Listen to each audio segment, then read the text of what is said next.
Crowded city tram, tall windows flash old stone walls while passengers sit almost silent, phones dim, voices low, even children whispering softly. Across the street, a bright bakery rests behind locked glass on Sunday, shelves full, ovens quiet, as if the workday simply stopped mid-breath. In a back courtyard, a neighbor scrubs shared stairs with slow care, following a printed rota pinned beside mailboxes like a silent family law. Rules like these guide greetings, noise, money, even birthdays, yet most visitors never notice them, feeling only a strange calm and distance inside. Hidden Habits Steer Germany. Learning 19 unseen courtesies changes confusion to insight. After watching, you read gestures, doors, silence, lines differently, starting at home entrances. Perhaps the most puzzling moment comes before a party even begins. The door opens and the new guest steps in, then walks slowly around the room.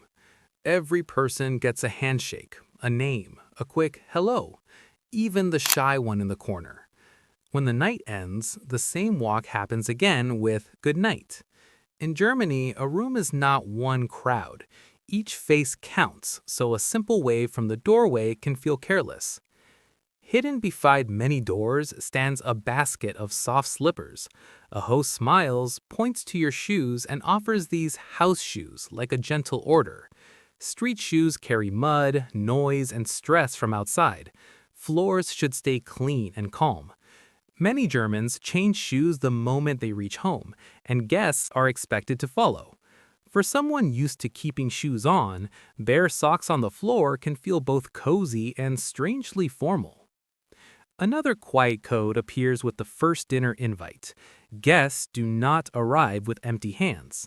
A small bunch of flowers, a bottle, or some good chocolate moves from hallway to kitchen, passed with a few soft words. The gift does not need to be large. It simply shows that the host's cleaning, shopping, and cooking are seen. Visitors who come with only a smile may still be welcome, yet they sense they missed a step. One of the most guarded borders in Germany sits at the doorbell. Dropping by a home without a call can feel almost rude, even for close friends. Behind that door, life runs on plans. Children sleep, work papers cover the table, hair dries in a towel. Because of this, even simple coffee visits land in calendars, sometimes weeks in advance, and a short message always comes first. That need for control and calm at home slowly shapes how Germans share every hallway and courtyard. Late on a warm evening, a young man starts to drill a hole in his wall. Within minutes, the bell rings, and a neighbor stands there, calm but firm. The clock shows just after 10, the start of quiet time for the whole building. Elsewhere, small sounds late at night might pass without comment unless police act. Here, many rental papers list fixed quiet hours, often at night and sometimes around lunch. Loud tools, party music, and heavy steps during that span are seen as selfish. Because everyone plays by that rule, bedrooms can sit beside busy streets and still feel like safe caves. Visitors who turn up music or laugh on balconies learn quickly when the first tap on the ceiling comes. Sunday morning in a small town. The streets feel like a paused film. Shops stay closed, curtains stay half drawn, and even the sound of a hammer would shock. The rule is simple. Noisy work waits for another day. Laundry machines, drills, lawn tools, and building jobs all stay off if they can. Before these habits grew, a free day often turned into catch-up work. Now, many Germans treat Sunday as shared quiet for slow walks, cake, family, or nothing at all. Tourists who rush out looking for open stores instead meet still air and ringing bells. Downstairs in the stairwell, another paper rule hangs in plastic by the mailboxes. It lists each apartment number beside a week, setting who cleans the shared steps, who sweeps the path, who shakes the dust from welcome mats.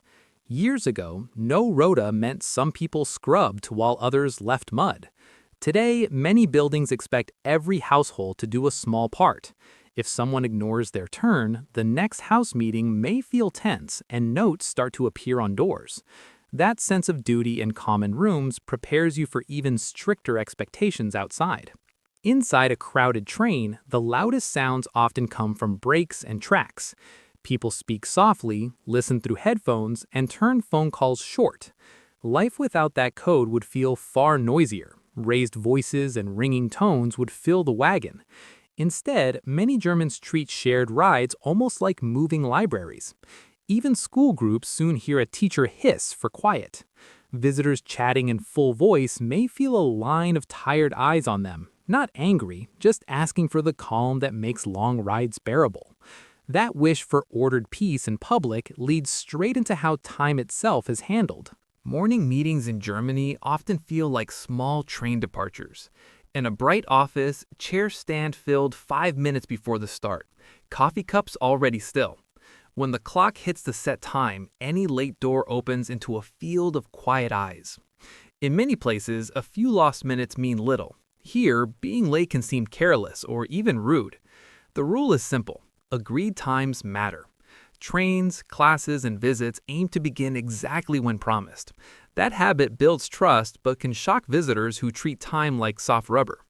Feeling that firmness around the clock prepares you for the next layer. Hidden behind simple shop doors waits another time rule that tourists rarely notice. A person walks into a hair studio or office without a booking and hears the same calm answer. Do you have an appointment? When they say no, a calendar appears and a date days away is offered. In many lives, quick drop-ins solve problems. In Germany, clear slots and lists guard staff from chaos. Numbers, tickets, and booked times spread through daily life, at the doctor, the bank, even some city halls.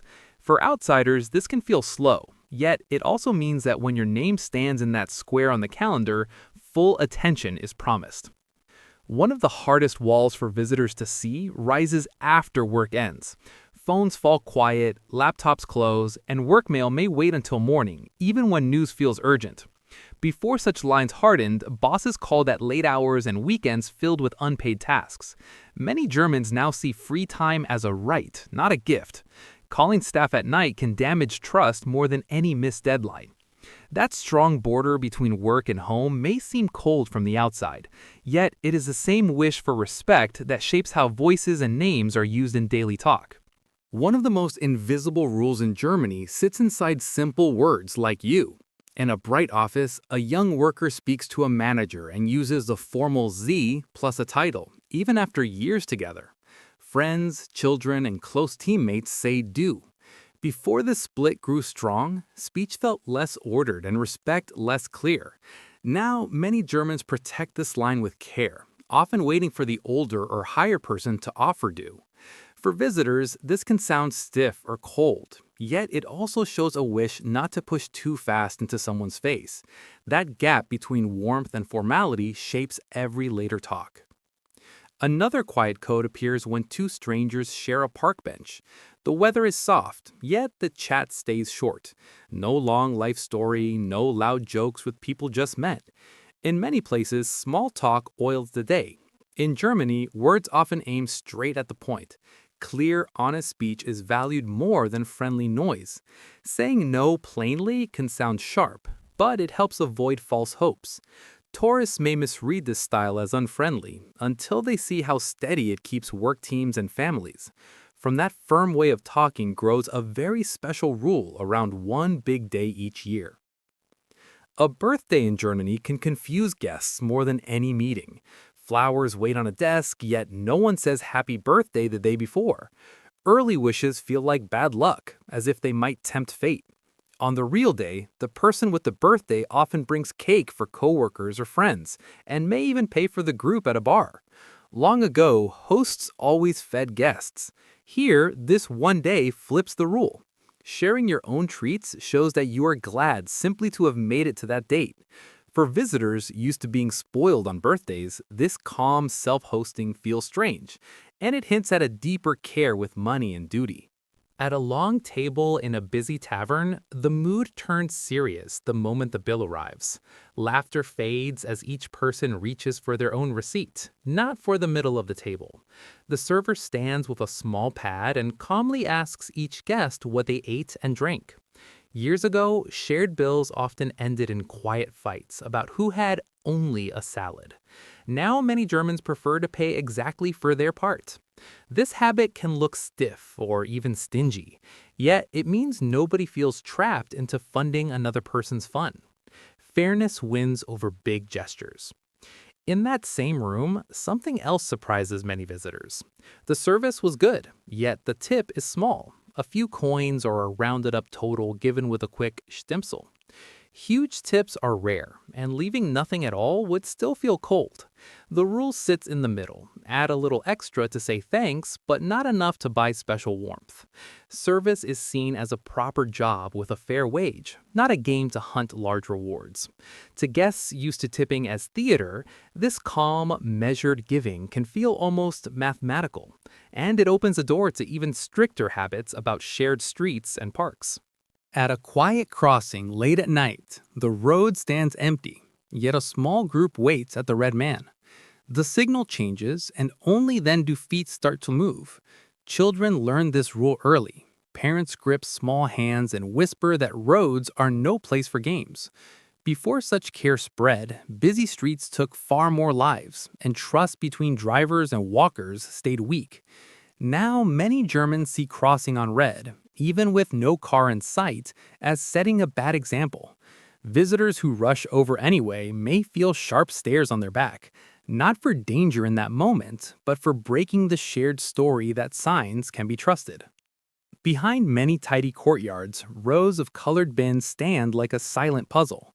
One takes paper, one holds packaging, another waits for glass, and a darker one swallows the rest. Long ago, most waste simply dropped into one big container and vanished from sight. Today, wrong sorting can bring a note on the lid or a talk in the stairwell.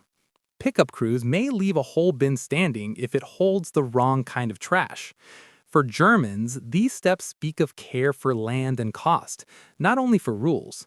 Tourists faced with four lids and many symbols often freeze, yet by trying to follow the code, they feel pulled inside local life for a moment. In a corner shop, empty bottles do not vanish into bins. They return like small travelers. People carry them back in bags, feed them into humming machines, and collect printed slips worth a few coins. The habit grew from a payback system, yet it now feels almost like a quiet game. Many Germans also leave deposit bottles neatly beside trash cans, not inside, so someone who needs money can take them without shame. That circle of giving and returning shows how money links to order and care. Seen together, these 19 hidden rules stop looking like random strict habits and start to show one clear frame.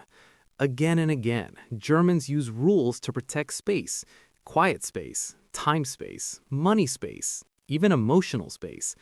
Doors, calendars, formal words, and traffic signs all draw careful lines that say, "Here you are safe," and "Here you shall not push." Another pattern sits under that calm surface: trust built through planning. When everyone comes on time, cleans shared stairs, sorts trash, and pays their own bill, people depend less on charm and more on steady behavior.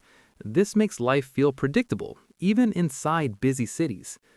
A third thread runs through almost every scene: fairness. Tips stay modest, birthdays flip giving, bottle money circles back, and children watch adults wait at red lights. Nothing should rest only on mood. For guests, these customs can feel cold at first. With a little distance, they reveal a culture trying very hard to share crowded space without crashing into each other. Order becomes a kind of quiet kindness, keeping daily stress lower for everyone. From hallway greetings to bottle deposits, these 19 social rules reveal a Germany that feels strict on the surface, yet quietly kind underneath. You have seen how time, money, noise, and even birthdays follow careful lines that protect space and build trust. Knowing these patterns lets you move through German streets, homes, and trains with more ease and respect. If this slow walk behind the scenes helped you read Germany in a new way, stay with this channel. Subscribe for more deep stories on German life, history, work, and daily habits that tourists almost never notice in their everyday paths.